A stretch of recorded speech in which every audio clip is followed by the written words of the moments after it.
Ndugu wananchi wa Jamhuri ya Muungano wa Tanzania, usikose kufuatilia moja kwa moja hotuba ya makadirio ya bajeti ya Wizara ya Mambo ya Ndani ya Nchi kwa mwaka wa fedha 2025-2026 itakayotolewa na Mheshimiwa Innocent Lugha Bashungwa, Mbunge, Waziri wa Mambo ya Ndani ya Nchi, siku ya Jumatatu tarehe 26 Mei 2025 kutoka bungeni jijini Dodoma. Katika hotuba hii muhimu, waziri atawasilisha mpango wa bajeti unaogusa maisha ya kila Mtanzania kupitia utekelezaji wa majukumu ya vyombo vyote vinavyosimamiwa na wizara hii.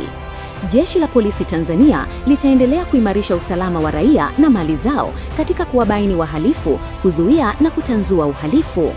Jeshi la Magereza litaendeleza juhudi katika kuimarisha mifumo ya urekebishaji wa wafungwa kupitia ujuzi utakaowasaidia kujumuika katika maisha wanapomaliza vifungo vyao, urekebu.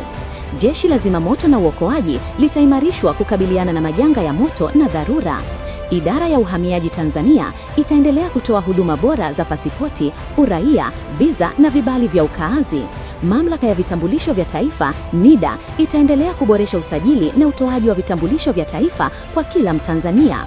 Tunawahamasisha wananchi wote, wanahabari, taasisi za kiraia na wadau wa maendeleo kufuatilia hotuba hii kupitia redio, runinga na mitandao rasmi ya kijamii ya Wizara ya Mambo ya Ndani ya Nchi, Jeshi la Polisi, Magereza, Zimamoto, Uhamiaji na NIDA.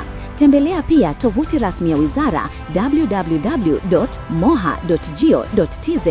Bado siku 2, tujitokeze kwa pamoja kusikiliza mipango ya kulinda usalama, kudumisha amani na kuimarisha utawala wa sheria nchini kwetu. Usalama wa raia, amani na utulivu ndiyo nguzo yetu.